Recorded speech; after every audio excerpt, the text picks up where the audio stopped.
Hello and welcome to A Mind Like Mine. In this video, we're going to be talking about 5 unusual and unexpected behaviors of anxious attachment that you might not be aware about. You might assume that anxious attachment is all about clinginess and neediness, but there's so much more to it, and today we will be exploring that together. My name is Anthea. I'm a self-worth coach and a somatic therapist, and I've been helping women heal trauma and build self-worth for the last 6 years. So let's get into it. As someone who had been anxiously attached for a very long time, each and every point that I will be bringing up today, especially the last two, I have done myself as well. And it took me a while to realize and recognize and understand that these were a part of my anxious attachment. And because I have worked with so many different women, different ages, different bodies, different colors, different parts of the world, different situations and relationships, in a marriage, with kids, without kids, early dating, single, fresh after a breakup, everything else in between. But I have seen these 5 behaviors in a very sneaky way in most of the women that I have worked with. And I'm excited to share them with you today. Behavior number 1, you feel uncomfortable when things are going well. Because your nervous system is not used to stability and you have deep down a belief, whether it came from your childhood, whether it came from past relationships, or a combination of both, you have this belief and anticipation for something bad to happen.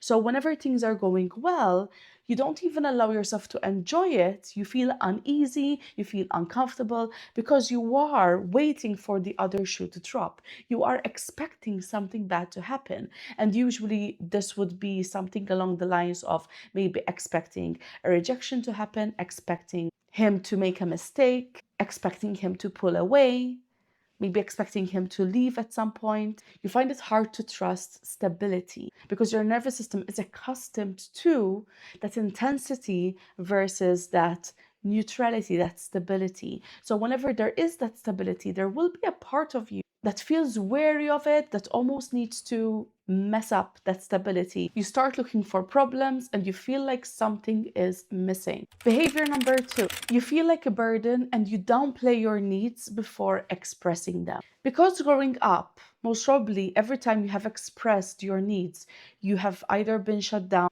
your needs weren't met, and most likely you have experienced feeling like you are too much, or your emotions are too much, or you are asking for too much. This translates in your adult relationships. So you start saying things like, it's not a big deal, but, or you don't need to, only if you want to, or it's okay, don't worry about it.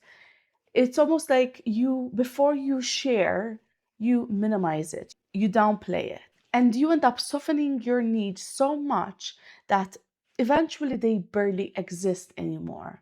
You make them unimportant, and then you feel like shit when the other person, the guy, makes them unimportant, and not realizing that you are playing a part in this issue by making them unimportant in the first place. Sign number 3, when you get into a relationship or start dating someone, oftentimes you attach to a potential of that person and not the reality. You don't just see who they are and assume that this is how they will be forever.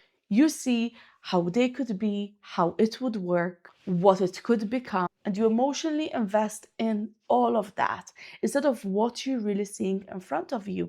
And oftentimes, that's why women that are anxiously attached end up getting disappointed and experience a lot of disappointment and heartbreak because oftentimes their vision is blurry. You can't see clearly. You are investing emotionally in something that isn't real, that is not really fully happening. And oftentimes, especially if you have grown up feeling almost like you have to prove yourself to your parents, or you had to work hard to get their attention, whether it's one parent, both parents, this usually leaves you as a woman now almost only being attracted to love that you need to convince, that you need to work hard for, that you need to earn, that you need to chase. Sign number 4, you struggle to enjoy your own life when you start liking someone, whether it's in the beginning stages of your dating, whether immediately when you meet someone, whether it's as soon as you get attached, maybe when you get in a relationship with someone. But one thing that tends to happen more often than not is that when you're single, you might feel more free, you might feel more happy because there's no one triggering you. You have no one to lose. As soon as you start liking someone, in your mind, there is something to lose. So therefore, you end up living through the fear, through the anxiety of losing them, of experiencing rejection, of potentially them rejecting you. So you always have him in the back of your head. You feel like you can't fully relax, you can't fully let go because something bad might happen. So even if you're busy, even if you have a full life, a part of your attention is always on him. It's like you're physically maybe present, you're physically somewhere or doing something, but mentally and emotionally, you're not. You're somewhere else. And this tends to get you in trouble when maybe you don't receive the words, the amount of attention that you want and seek from him.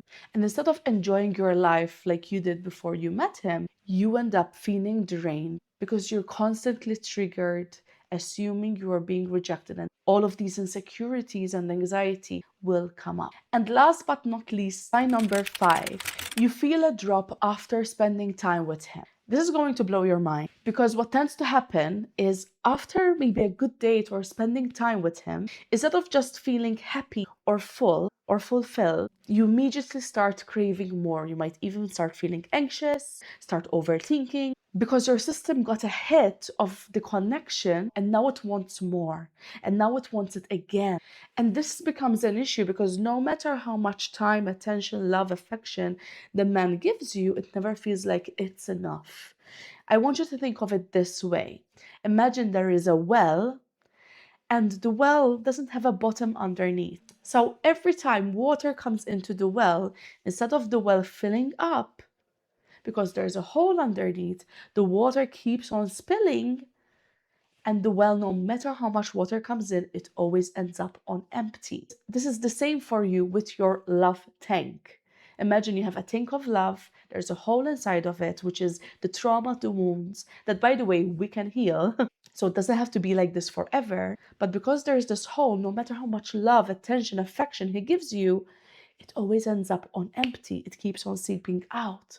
So the work that we need to do is not to get him to do more things, even though for some women that might be the case also, but no matter how much he gives you, it will never be enough if you don't address the root of the issue. So with the work that I do with my clients, we help to repair the hole in the bottom of the well. So when you are receiving that love, affection, attention, so on and so forth, you can hold it. And also you can feel full and whole even when you're not always receiving those things all the time, because we cannot receive them all the time whenever we want. People are people, and at the end of the day, no one can meet our needs fully 24/7. That is unrealistic. And if you have resonated with a few of these behaviors that I just shared, and if you want to start healing and repairing that hole in the bottom of the well, in the bottom of your love tank, I'm going to invite you to join a free mini training for anxious attachment. It is still being created right now, but if you want to be notified when it comes out, make sure to click on the link underneath this video and sign up so you'll have a notification. Thank you for being here. I look forward to seeing you next week. And if you want to keep on receiving videos and episodes on healing anxious attachment, make sure to subscribe and follow A Mind Like Mine. Much love.